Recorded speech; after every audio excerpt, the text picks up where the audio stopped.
tugiye kuganira ijambo ry'Imana muri uyu mugoroba rifite umutwe uvuga ngo amahame yo gushikama mu kwizera. Haleluya! Amahame yagufasha gushikama mu kwizera. Reka dusome ijambo ry'Imana riri muri Luka igice cya 7. Turasoma duhere ku murongo wa 18. Luka 7:18. Yohana umubatiza atuma kuri Yesu. Nuko abigishwa ba Yohana bamutekerereza ibyo byose.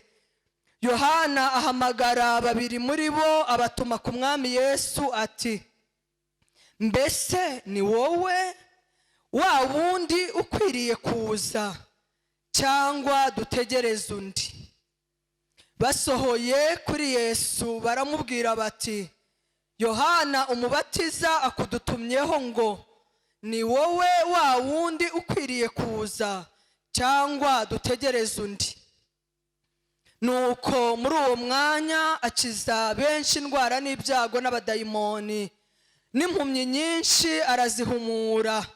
Arabasubiza ati: nimugende mubwire Yohana ibyo mubonye n'ibyo mwumvise. Impumyi zirahumuka, abacumbagira baragenda, ababembe barakira, ibipfamatwi birumva, abapfuye barazurwa, abakene barabwirwa ubutumwa bwiza. Kandi hahirwa uwo ibyanjye bitazagusha. Mwakira ijambo ry'Imana.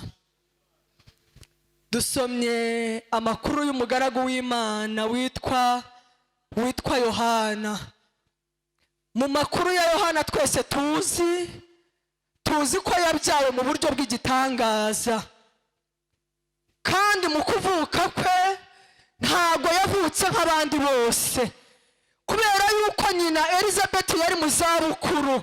Ariko kubw'isezerano n'umugambi w'Imana, Imana ibaha kubyara umwana bamwita Yohana. Imana ishimwe. Imana imuvugaho mwihishurirwa Zakariya yavuze. Imana ishimwe. Zakariya ubwo bari bamaze kwita umwana izina ngo yujuje umwuka wera, aravuga ngo benshi bazagwa ku bwawe, kandi benshi bazabyuka ku bwawe. Ushyiriweho kuba umucyo uhira abari mu mwijima. Imana ihabwa icyubahiro. Yohana rero ubwo yari amaze kugwiza imbaraga, nibwo yagiye mu butayu, agenda avuga amagambo y'Imana, agenda avuga ngo nimugorore inzira zanyu, nimutunganye inzira zanyu, abajura nimwihane, abangana nimubireke, abafarisayo n'abasadukayo n'abigisha amategeko arababwira ngo nimuve mu nzira zanyu, kuko ubwami bw'Imana bwegereje. Haleluya! Ajya kuri Yorodani akajya abatiza abantu mu izina ry'Imana n'izina ry'Umwana n'iry'Umwuka wera. Imana ishimwe. Ariko Yohana ubwo yari ari kuri Yorodani, ubwo yari arimo kubatiza abandi, ngo Yesu nawe aza kubatizwa. Haleluya! Yesu aje kubatizwa, Yohana aba yamumenye. Imana ishimwe. Aravuga ngo ntabwo binkwiriye ko nakubatiza, ahubwo nawe ukwiye kumbatiza. Yesu aramubwira ngo emera ubikore kugira ngo nsohoze gukiranuka kose. Haleluya! Amaze kumubatiza abona ikimenyetso cy'inuma ku bitugu bye, yumva n'ijwi rivugira mu ijuru rivuga ngo nguyu umwana wanjye nkunda, nkamwishimira mu mwumvire. Ibyo byose Yohana yarabyiboneye n'amaso ye, ntago yigeze abibwirwa. Ariko Yohana aza kwisanga mu bihe. Haleluya! Ajya mu nzu y'imbohe, umunsi wa mbere urashira, umunsi wa kabiri urashira, atangira gushidikanya. Haleluya! Amahame yagufasha gushikama mu byo kwizera. Imana ihabwa icyubahiro. Kuko hari ibihe bijya bigera umwizera uwo ari we wese, titire yaba afite iyo ari yo yose, amasengesho y'iminsi myinshi yaba yarasenze, ariko hari igihe umwizera ajya agera mu bihe akabona Imana isa nkaho idahari. Yohana nawe byamubayeho, ngo ahamagara intumwa ze, abigishwa be, afatamo 2 bari baje bamubwira ibitangaza biri kubera i Yerusalemu n'ahandi. aravuga ngo c'est pas possible, ibyo bitangaza biri kuba bikorwa na Yesu, njyewe ndi mu nzu y'imbohe, naramubanjirije, naramubatije, nabonye ikimenyetso cy'umwuka wera kinuma kuri we, numva n'ijwi, none ibihe ndimo ntacyo bimubwiye. Arangije arabahamagara, arababwira ngo nimugende. Haleluya. Mugende murebe Yesu, mumubwire ibyo mbabwiye ko ndi mu nzu y'imbohe, ko hari icyo yabikoraho. Haleluya. Ngo baragenda bagera kuri Yesu, basanga ari mu giterane nk'iki cyangwa kiruta iki, bavuga ubutumwa Yohana yabatumye. Haleluya. Yesu arangije ntiyagira icyo abasubiza ako kanya, aravuga ngo nimwe muri aho ngaho murebe munumve. Ngo Yesu akiza indwara, Yesu akiza abadayimoni, Yesu azura abapfuye, abatumvaga barumva, ibitangaza biraba. Yesu arangije arababwira ngo nimugende mubwire Yohana ibyo mwabonye n'ibyo mwumvise. Impumyi zirahumuka, ibipfamatwi, abafite ikibazo cyo kutumva barumva, ababwira n'ibindi byinshi. Ngo abigishwa ba Yohana baragenda. Ngo bamaze kugenda Yesu avuga ijambo rikomeye. Haleluya. Aravuga ngo hahirwa. Iri jambo Yesu yavuze ngo kandi niryo jambo ryasojeje message Yesu yatumyeho Yohana.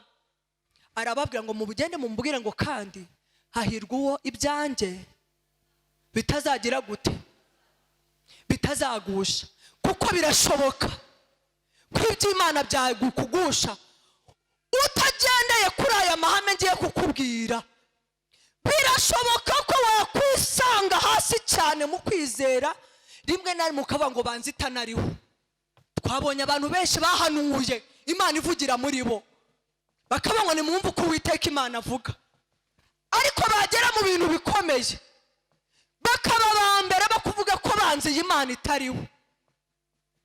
Haleluya. Kubera yuko kamere muntu iremanywe intege nke. Kuba wagira intege nke ntago ari icyaha, kuba wagira ibyo ushidikanya mu by'Imana si icyaha, ariko naje kukubwira ibyagushoboza gushikama mu kwizera. Nubwo waba ugeze mu gikombe, nubwo waba uzamutse imisozi, nubwo waba utumvishwi, nubwo waba nta kimenyetso waba ubona cyo gukora kw'Imana, erega niyo utari kubona ikimenyetso bihari, erega niyo utari kumva ijwi ryayo bihari, erega niyo waba utari kubona gukora kwayo bihari, Imana ihabwa icyubahiro. Haleluya. Yohana yamaze kumubwira aya makuru, Imana ishimwe, ngo yongeye yumva gwije iki, aravuga ngo uwo ni Yesu. Nta wundi wavuga amagambo nk'ayo, nta wundi wakora ibitangaza nk'ibyo. Yohana arongera asubira ku rufatiro kugeza aho urugendo rwe rwarangiriye muri iyi si. Hari ibintu bitatu ngiye kukubwira, amahame atatu. Haleluya. Umukristo ashobora kumufasha gushikama mu kwizera. Ihame rya mbere ryagufasha gushikama mu kwizera ni ukumenya neza ko Imana yacu, iyi ngiyi tuvuga, iyi ngiyi dukorera, iyi ngiyi twabonye ko ari Imana idahinduka. Haleluya. Ihame rya mbere, Imana ntihinduka. Mu mbabazi zayo Imana ntihinduka, mu rukundo rwayo Imana ntihinduka. Haleluya. Imana ntihindurwa n'ibihe, Imana ntihindurwa n'iminsi, Imana ntihindurwa na circumstance izo arizo zose. Mu burwayi bwanjye Imana ntihinduka, mfite sante nziza Imana ntihinduka, ndi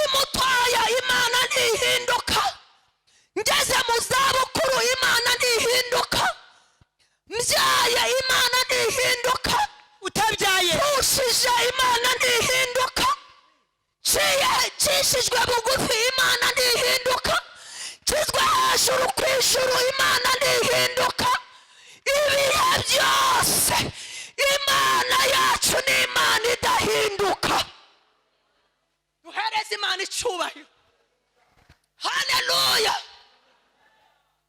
Imana yo mu zuba niyo mana yo mu mvura, imana yo mu butayu niyo mana y'i Kanani. Imana yacu ni imana idahinduka. Ibihe n'iminsi n'imyaka n'ibinyejana imana yacu ntihinduka.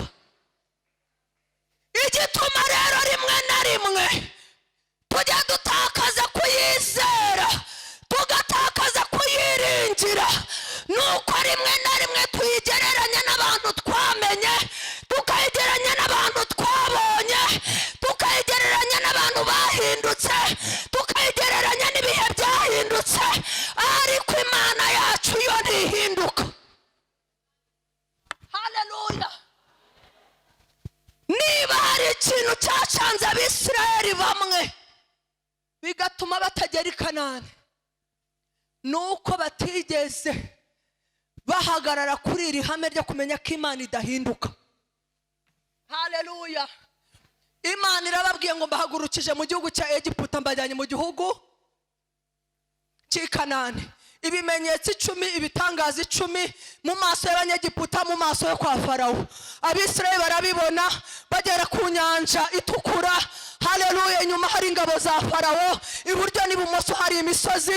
Imana irabambutsa baragenda bafata hakurya, barangije bararirimba ngo Uwiteka ni intwari mu ntambara. Abagabo b'Abisirayeli n'abagore b'Abisirayeli bazamura amaboko, abana babo bacinya umugara, baravuga ngo imana yacu ni imana koko, ariko bigiye imbere gato. Haleluya.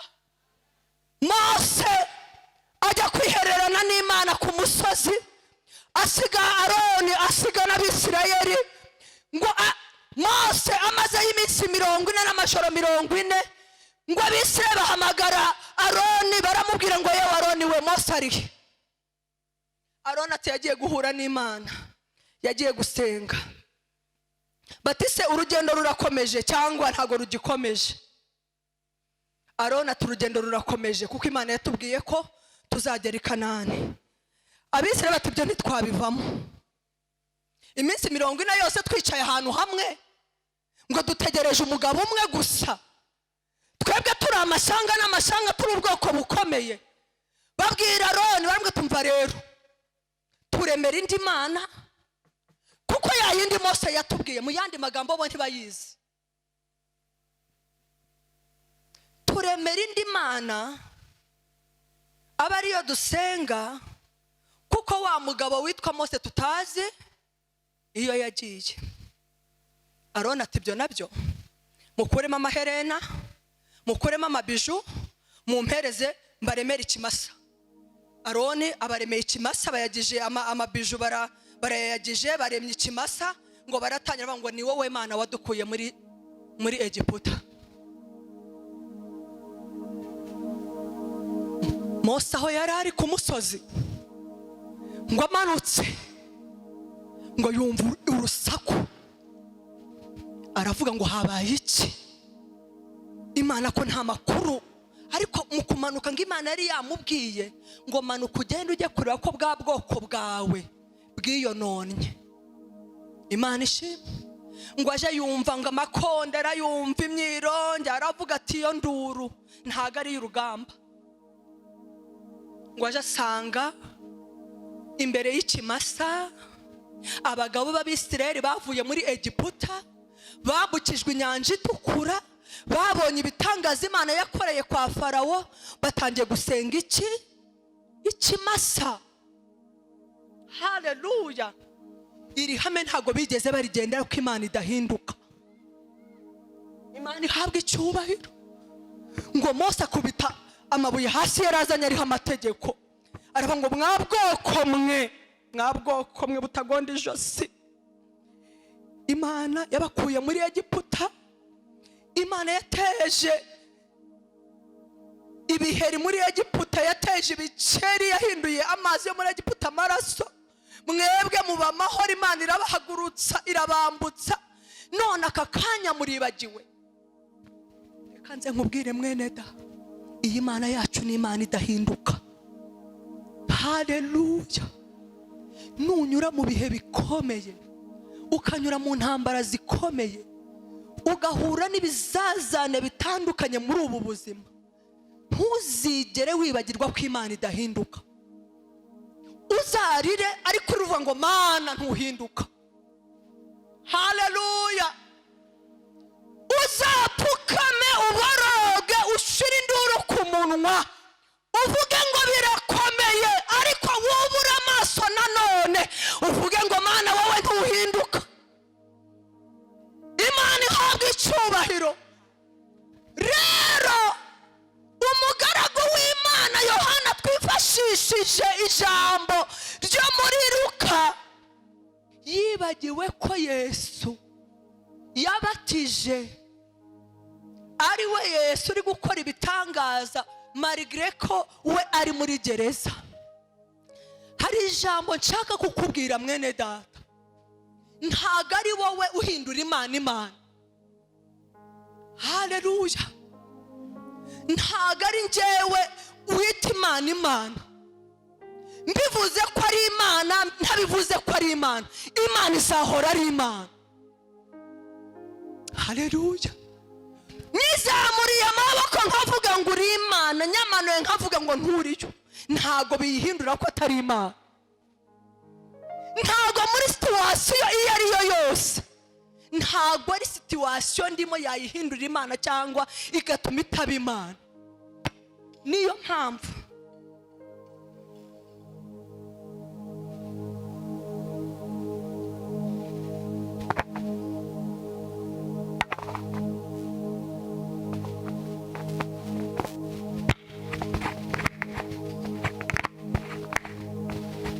Amen. Imana ni Imana, mu bumana bwayo ni Imana, mu rukundo rwayo ni Imana, mu mivugire yayo ni Imana. Ibihe byose Imana ni Imana, ntago ihindurwa n'ibihe, ntago ihindurwa n'abantu, ntago ihindurwa n'ikintu icyo ari cyo cyose. Niyo mpamvu kuyirakarira no kutayirakarira ni igihombo cyawe. Kuyiramya kwawe no kutayiramya kwawe ni igihombo cyawe. Kwizamurira amaboko no kutayizamurira ni igihombo cyawe. Ariko Imana yo ni Imana. Haleluya. Ntago igirwa ko ari Imana kuko mama Herve yabyaye, niyo atabyara Imana ni Imana. Ntago igirwa n'Imana kuko mama Herve yujuje amazu, niyo ntayuzuza Imana ni Imana. Rero mwene data, ihame rikomeye nakuzaniye muri iri teraniro nuko Imana idahinduka. Haleluya. Niyo mpamvu umuririmbyi yigeze kuririmba ngo Mana nubwo bimeze gutyo uri Imana, aravuga ngo ndacyafite impamvu zo kugushima. Mwene da, igihe Yezebeli yateraga ubwoba umugaragu w'Imana Eliya, ngo agahunga akaryama munsi y'igiti cy'umurotemu ngo akisabira gupfa, yibagiwe Imana yabanye nawe ku musozi w'i Karumeli. Amen. Igihe cyose dushatse gufata Imana nkaho ihindagurika, igihe cyose dushatse kudahagarara muri iri hame ry'uko Imana idahinduka, icyo gihe dayimoni uza akatworosa, akadutwikira, akazana n'ibindi akadutwikira, ni dayimoni witwa ubwihebe. Amen. Araza akadukubakuba, mu gitondo akagukubita ibipfunsi, saa sita akagukubita ibindi, amajwi akakugota, ukajya wumva amajwi abandi batumva, kubera yuko watakaje ihame ry'uko Imana idahinduka. Eliya yahaye agaciro ijambo rya Yezebeli, yibagirwa Imana yasubirishije umuriro. Amen. Haleluya. Umenye ko Eliya ubwo ari we wizamukiye akabwira abahanuzi ba Bali n'Abashera ati muze tuzamuke, Imana iri busubirishe umuriro. Ibi aba ariyo Mana. Ngo areka abahanuzi bashera barabanza, umuriro urabura. Ngo arangije bavuga amagambo make gusa, aravuga ngo Mana ya Aburahamu, Mana ya Isaka, Mana ya Yakobo, uyu munsi bimenyekane ko ari wowe Mana, kandi bimenyekane ko nanjye ndi umugaragu wawe. Ngo muri ako kanya umuriro uramanuka. Haleluya. Ngo umuriro umaze kumanuka ngo yica abahanuzi ba Bayali n'Abashera. Haleluya. Ngo abantu bose baravuga ngo Uwiteka gusa niwe Mana. Muri icyo gitaramo, erega byabaye igitaramo nubwo Bibiliya itavuga ibintu byose. Nawe reba umuriro wamanutse, abari bari mu ruhande rwa Ashera na Bayali bahinduye position, bagiye muri position ya Eliya. Haleluya. Bakajyama ngo n'ubundi Eliya, turakwemerera umukozi w'Imana ukorana n'Imana. Ariko Yezebeli amutumyeho ijambo rimwe, ubugingo bwawe ni ntabuhwanya n'ubw'abahanuzi ba Bayali. Imana zizagire gute? Ngo zizabimure. Kandi umva zari imana zihe? Za zindi yiringira zitari Imana yo mu ijuru. Ngo Eliya arirukanka, ngo arahunga, ngo aryama munsi y'igiti yisabira gupfa. Ngo Imana iramugendera kuko Imana ari urukundo. Imana yacu ntihinduka mu rukundo rwayo. Imana yacu ntihinduka mu mbabazi zayo.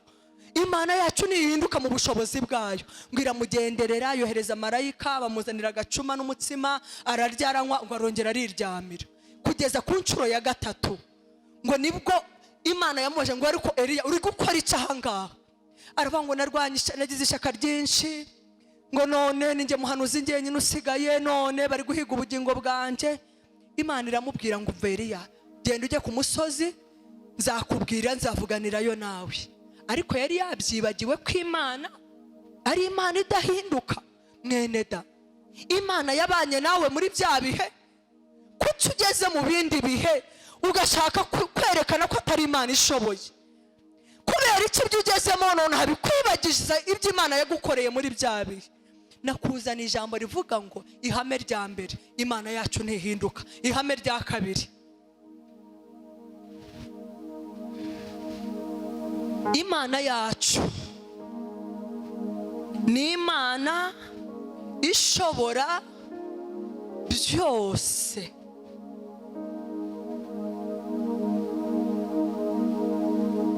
Imana yacu ni Imana ishobora ibiki bimwe, ibindi ntibishobore. Haleluya. Imana dusenga ni Imana ishobora byose, kandi ubushobozi bwayo ntago bushobora kugereranywa n'ubushobozi bw'abana b'abantu. Umuntu aho ava akagera hari ibyo ashobora n'ibyo adashobora. Igihe kimwe umugaragu w'Imana Yobu yashatse kuyiburanya, ashaka kuyereka ko yamubabaje, ashaka kuyereka ko byayinaniye kumurengera. Imana irangije imubaza ibibazo, iramubaza ngo umva nkubwire yewe Yobu, imbogo zo mu ishyamba ushobora kuzifata ukazizana iwawe ukazizirika, zikazajya ziguhingira, zikagusarurira, zigahunika mu bigega, ukajya uzituma nk'uko umuntu yatuma undi muntu. Imana iramubwira ngo mbese agace kagurukishwa n'ubwenge bwawe? Imana iramubwira ngo igisiga ko kiguruka niwe wagihaye amababa? Iramubwira ngo mbese isha yo mu ishyamba wambwira igihe itwitira n'igihe ibyarira n'igihe imara?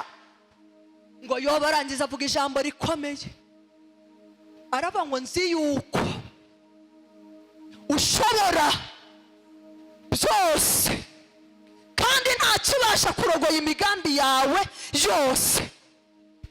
Bene data, nshuti z'umusaraba, iyi Mana mwaje gushaka ni Imana ishobora byose. Nta kintu na kimwe idashobora mu bumana bwayo. Haleluya. Ni Imana irema ibitari biriho bikabaho. Ni Imana ifata ibiriho yarangiza ikabihindura ibitariho. Haleluya. Ni Imana ijya yitegereza mu nda y'ingumba. Haleluya. Ikabona mu ishanga rinini cyane, kubera yuko ari Imana ishobora byose. Imana yacu nihabwa icyubahiro. rimwe tujya dutakaza kwizera Imana, kuko tujya tubona ibihe duhagazemo n'ibikomeye dusohoyemo tukabona yuko Imana ntacyo yabikoraho. Ariko mwene data, Imana yacu ni Imana ijya yitegereza. Haleluya! ni Imana ijya ireba, yarangiza ikavuga, yarangiza igakora. Imvugo y'Imana ihwanye n'itegeko ryayo. Imana yacu ntihabwa icyubahiro. Ibyanjye nawe ntabwo Imana yabinanirwa. Imana yacu ntihabwa icyubahiro. Abantu babireba bakabona bidashoboka, ariko mwene data icyo umutima wayo ukunze nicyo igikora. Imana yacu yitwa Imana ishobora byose. Rimwe na rimwe dushidikanyije mu gukomera kwayo no gushobora kwayo, usanga tujya twicira inzira, usanga tujya twirwanirira, usanga rimwe na rimwe dushaka kurwanisha amaboko y'umubiri. Kandi Imana yacu yigeze kubwira Zerubabeli ijambo nkunda, iramubwira ngo Zerubabeli we, ntabwo ari kubw'imbaraga, ntabwo ari kubw'amaboko, ahubwo ni kubw'umwuka wanjye. Mwene data, Imana dusenga ni Imana igifata amagufwa yumye yarangiza ikayasubiza ubuzima. Ni Imana igifata ibyarangiye yarangiza ikabyita itangiriro. Ni Imana yitegereza insuzugurwa ikazibona mu icyubahiro. Mwene data, nshuti y'umusaraba, urimo urashaka Imana, urimo urasenga, ariko ndagira ngo nkubwire kugira ngo ushikame mu byo kwizera, ndagira ngo nkubwire ngo menye ko Imana ishobora byose. Biragatsindwa gusenga umuntu utizeye, gusenga Imana utizeye. None se niba ari inyantege nke uri waje kwishaka mwiki? Haleluya! Niyo mpamvu bamwe basenga mu gitondo akabyukira ku muyumbu, ku mupfumu bamurangiye. Arasenga, mupfumu akamuha ibintu ngo vanga mu mavuta, ibi bintu ngo nibyo bizaguha ngo igikundiro. Kandi ugasanga n'uwo mupfumu ubimuhaye, mupfumu ubimuhaye ngo utanga amavuta, utanga ibintu ngo bitanga igikundiro.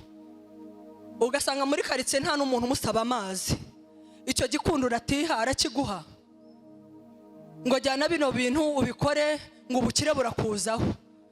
Wamureba ugasanga nywera amazi mu ruho rwamenetse, ugasanga imbere y'urugo rwe hari gutamba inkoko, kandi ngo atanga ubukire. Yakabaye ubwo bukire agiye kuguha yabwibanjije. Mwene data, Imana yacu irashoboye. Haleluya! Ibyananiranye byose Imana yacu irashoboye. Haleluya! Nta kintu na kimwe Imana idashoboye. Icyo yashaka gukora ku buzima bwawe mu kanya gato nk'ako guhumbya yagikora. Nubwo ufite amarira amaze imyaka 40, Imana yashatse kuguha ibitwenge n'umunezero, ntago yakangwa n'amateka yawe yatambutse. Haleluya! Kuko ari Imana ishobora byose. Amen. Imana yambukije Abisirayeli inyanja itukura, ikabambukiriza ahumutse, ngo bagiye gutata i Kanani, ngo bagarutse baravuga ngo hoya, aba Banaki ntago Imana yabashobora. Bibagirwa ko Imana yashoboye Farawo itananirwa Banaki. Haleluya! Bibagirwa Imana yabahaye manu mu butayu badahinga, bibagirwa ko ari Imana igirema ibitari biriho bikabaho. Muri uyu mugoroba, muri aya materaniro, naje kuvuga ngo ihame rya kabiri ryagushoboza gushikama mu byo kwizera ni ukumenya ko Imana ishobora byose. Icyanyuma nsorejeho, ugomba kumenya neza ko umugambi w'Imana ari mwiza ku buzima bwawe. Iri hame ugomba kurihagararamo. Haleluya!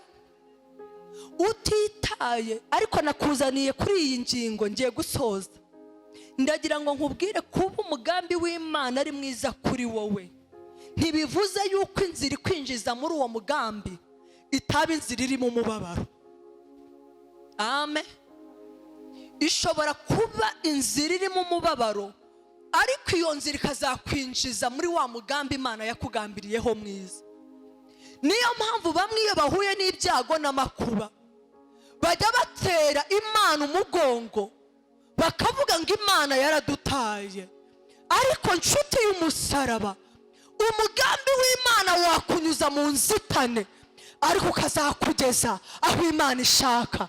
Umugambi w'Imana wakunyuza mu ishyamba nk'umugaragu w'Imana Dawidi, ariko Imana ntabwo ishobora kukurebera mu ndorerwamo yaho uri kunyura.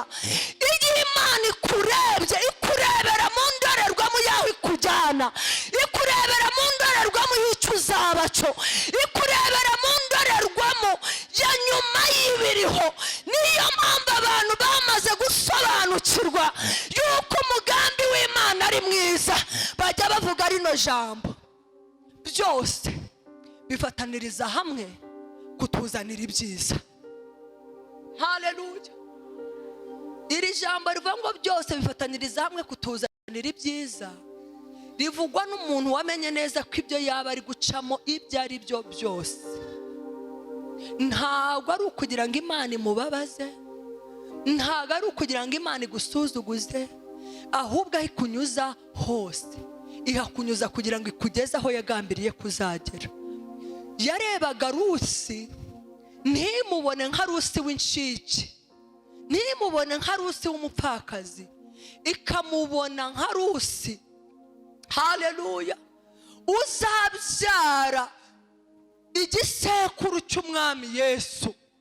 Haleluya! Imana yacu nihabwa icyubahiro. Yarebaga Abisirayeli mu butayu ikabubarindiramo, kuko yarebaga nyuma y'ubutayu ba Yosuwa na ba Kalebu barimo gutanga imigabane. Imana yacu nihabwa icyubahiro. Imana ntabwo ikurebera mu ndorerwamo y'izina abantu bakwise, ikurebera mu ndorerwamo y'icyo yakugambiriyeho. Ntabwo Imana ikurebera mu ndorerwamo y'ibihe uhagazemo, ikurebera mu ndorerwamo y'ukomeye uzaba we.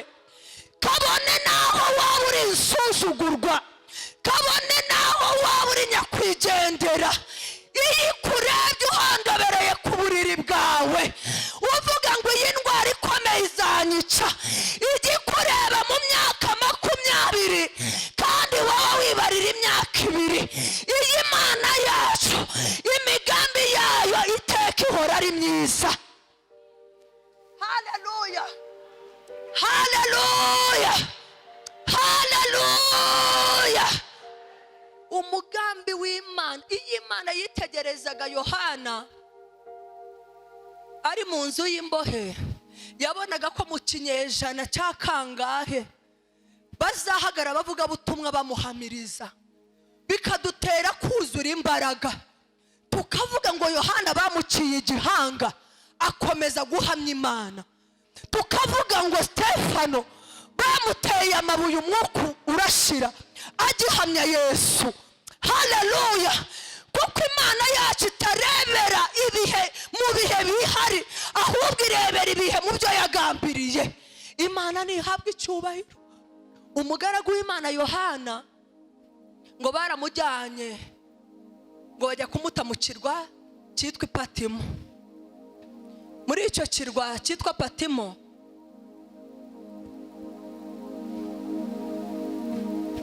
yari azi ko agiye gupfa, ariko niho yumviye, niho yahishuriwe ubutumwa bw'amatorero angahe? Amatorero 7. Haleluya! Niho Yesu yamwihishuriye, mwene data, ibyo uri gucamo, haleluya, nibyo bizakugira uzaba w'ejo. Imana yacu nihabwa icyubahiro. Imibabaro ya none, haleluya, nizakugira umutangabuhamya w'ineza y'Imana w'igihe kizaza. Amarira yawe ya none ni ubuhamya bwawe n'inyungu z'abandi b'ibihe bizaza. Wikwivovota mu nzira urimo gucamo. Niyo mpamvu ijambo ry'Imana muri Yesaya 45 rimbwira ngo nzakujya imbere.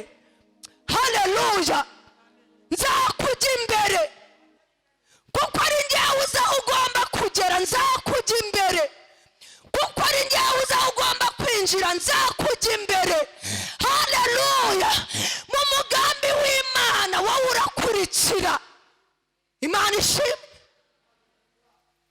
kandi ntabwo ari ngombwa ngo usobanukirwe icyo uzaba cyo mbere yo kukiba, amen, ahubwo ugisobanukirwa rimwe na rimwe iyo hageze, haleluya. niyo mpamvu nta mpamvu yo kuva ku Mana ngo nuko ibyo iri guca mutabyumva, ariko ibyo twumva ubundi ni ibihe? ibi bintu rwose biri kumbaho sindi kubyumva. reka nze nkubwire mwene da, nta gihe tuzabyumva kuko ubwenge bw'Imana burarenze, haleluya. rero Yohana Yesu amutumaho, ijambo twasomye, Imana Yesu aramuvuga ngo impumyi zirahumuka, ibipfamatwi birabwirwa ubutumwa bwiza, hahirwa ibyanjye bitazagusha, ngo arangije yongera yuzura imbaraga. uyu mugoroba nagira ngo wongere wuzure imbaraga, haleluya. wowe wibazanga ngo ibyo ndi gucamo naje kuvuga ko Imana idahinduka, ibyo ndi gucamo naje kuvuga ko Imana ishobora byose. ese Mana ibi ngibi ni ibiki? naje kuvuga ko umugambi w'Imana ukunyuza aho Imana ishaka, ariko Imana ikakurindana n'umugambi wayo, kuko ntago bishoboka ko icyo Imana yagambiriye abadayimoni bakica.